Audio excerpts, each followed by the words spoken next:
Today is Thursday, January 20th. Thank you for turning to World Radio to help start your day. Good morning. I'm Myrna Brown. And I'm Mary Reichert. Coming next on The World and Everything in It, English as a second language. The U.S. Department of State designated Lincoln, Nebraska as a refugee-friendly city back in the 1970s. Today, Lincoln is home to more than 30,000 immigrants and refugees from approximately 150 different countries. Many churches offer language learning opportunities as a ministry outreach, including in Lincoln. World Senior Correspondent Kim Henderson visited a congregation there that's helping meet the language needs of one particular group, their Hispanic neighbors. Here's her story. It's Thursday night in downtown Lincoln. A few cars drop students in a parking lot on South 12th Street. That's because classes have started inside the large brick building belonging to Trinity Lutheran Church. Welcome to our class. Trinity is the oldest Lutheran church in Lincoln. The neighborhood looks different than it did when members first gathered in 1881. Lots of apartment buildings right around the church property. These days, the neighborhood sounds different too. Listen closely and you'll hear lots of Spanish floating around. Lots of holas and rolled R's.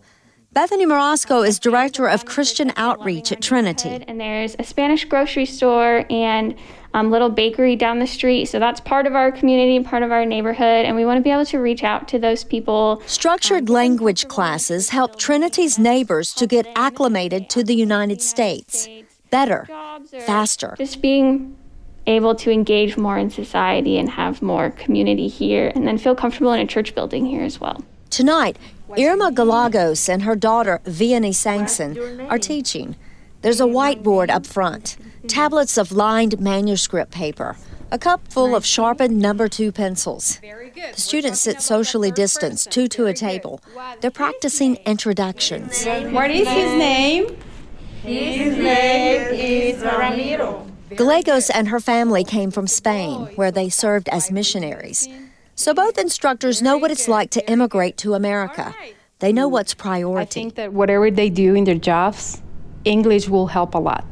It will be a good asset for them to have if they speak the language. But Sangson says some students already have a grasp of English grammar and spelling. We have a lady here that her and her husband have like a PhD in Venezuela. So yeah, like theology, I believe.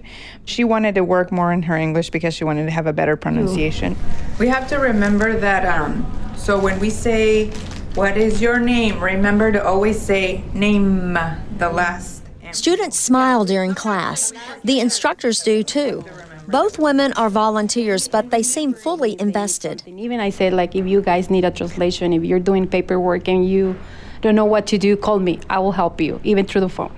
And students do call Gallegos when they need help, but they don't want to stay dependent on translators. A la hora exacta para poder aprender todo lo que necesito en este país. They want more classes. We just have 2 classes. Dallas Cuffernuss is another ESL instructor at Trinity.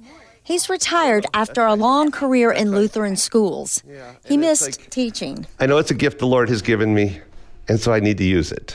Even though I'm 70 years old, it's like, it's something I still can do.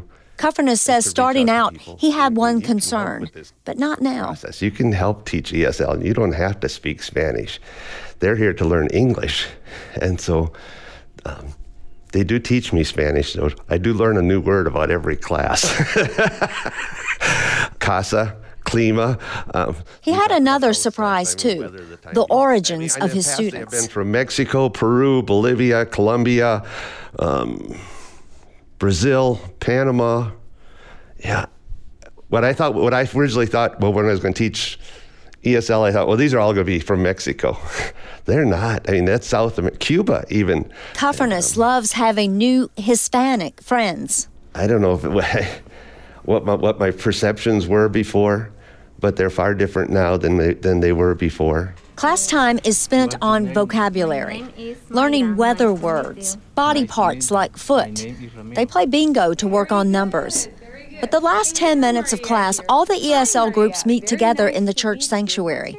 There's a bilingual devotion. And they're working on learning Amazing Grace and the Lord's Prayer in English. Many already know them in Spanish. We want to make sure that they understand that we love them because God loves us. And I want to make them feel that they're welcome here as a regular person, not because they don't speak the language they're less. Pam Hayden is a member of Trinity, and she's observing these ESL classes for the first time. She's considering what role she might have to play in this ministry, and she's leaving tonight with a whole new perspective. What if the roles were reversed? What if I were in their country and I was trying to learn their language? And so that's kind of eye-opening to me and really puts things in perspective for me. Reporting for World, I'm Kim Henderson in Lincoln, Nebraska. What is your name?